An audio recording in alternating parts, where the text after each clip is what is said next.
Hello, আসসালামু আলাইকুম বন্ধুরা। কেমন আছেন সবাই? আশা করি সবাই ভালো আছেন।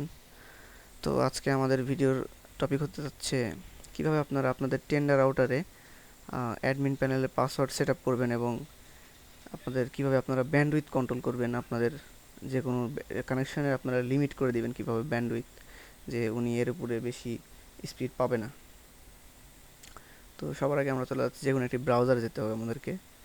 তো আমি একটি ব্রাউজারে সিলেক্ট করতেছি, একটি ব্রাউজারে ঢুকে পড়তেছি। হ্যাঁ, এখানে আসার পর টেন্ডার যে ডিফল্ট লগ ইন লিঙ্কটা আছে সেটা হচ্ছে যে 192 এই দেখতে পাচ্ছেন আপনারা এখানে লিঙ্কটি। এইটাতে যদি আপনারা এটা নাও দেন তবু আপনাদের এই লিঙ্কটিতে টেন্ডার লগ ইন পেজে নিয়ে আসবে আপনাদেরকে।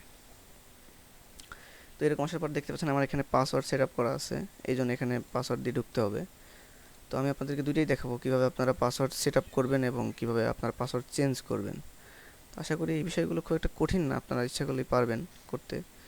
তো এখানে সর্বপ্রথম আমাদেরকে এখানে এরকম একটি পেজ আসবে, এটা কম্পিউটার দিয়ে করা হচ্ছে এই জন্য ডেস্কটপ থেকে এরকম দেখাচ্ছে, আপনাদের মোবাইল থেকে এটা অন্যরকম দেখাবে।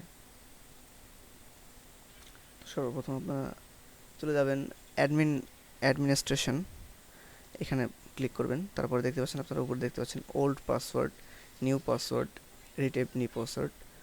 এখানে দেখাচ্ছে আপনার হচ্ছে যদি আপনি পাসওয়ার্ড চেঞ্জ করতে চান তাহলে আপনার ওল্ড পাসওয়ার্ডটি এখানে দিয়ে আপনি যদি এখানে কোনো নতুন পাসওয়ার্ড দেন এবং সেটাই আবার কনফার্ম করার জন্য সেই নতুন পাসওয়ার্ডটি আবার এখানে দিবেন রিপিট পাসওয়ার্ডে।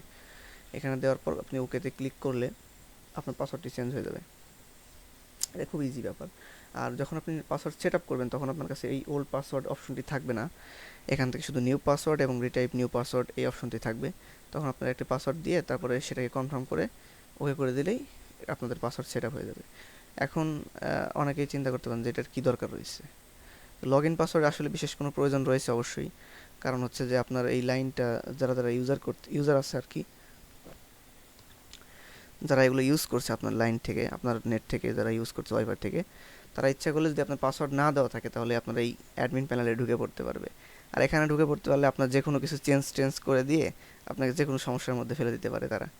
তো আপনি অবশ্যই চাইবেন এটা সেভ করে রাখার জন্য, এই জন্য পাসওয়ার্ড অবশ্যই দিবেন, আপনারা সবাই এটাকে সিকিউরিটি করে রাখবেন।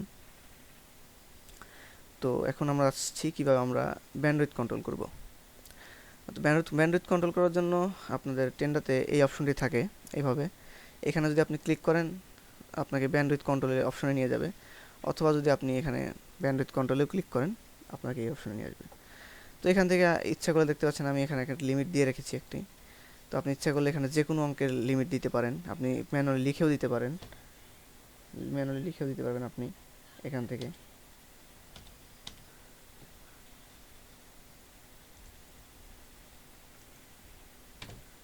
দেখুন আমি এখানে 2 MB স্পিড দিয়ে দিচ্ছি তাকে।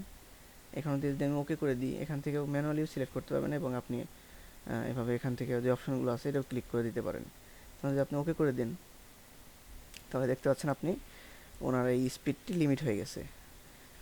হচ্ছে এই লিমিট অর্থ হচ্ছে আপনার এটার যেখানে এখানে যে আপনি যে স্পিডটা দিবেন এই স্পিডের বেশি এই পিসি বা এই মোবাইল আপনার ওই স্পিডের বেশি লিমিট অতিক্রম করতে পারবে না। তো এটার মানে অনেকে এরকম মনে করে যে আমি যদি এখান থেকে যদি সর্বোচ্চ স্পিডটা দিয়ে দিই তাহলে হয়তো আমি সর্বোচ্চ স্পিডটা পেয়ে যাব, কিন্তু আসলে এরকম কিছুই না। আপনার হচ্ছে এখানে যে লিমিটটা দিবেন সেই লিমিটটা সে ক্রস করতে পারবে না, সেই লিমিটের বাইরে সে যেতে পারবে না। আমি এখানে নো লিমিট করে রেখে দিচ্ছি।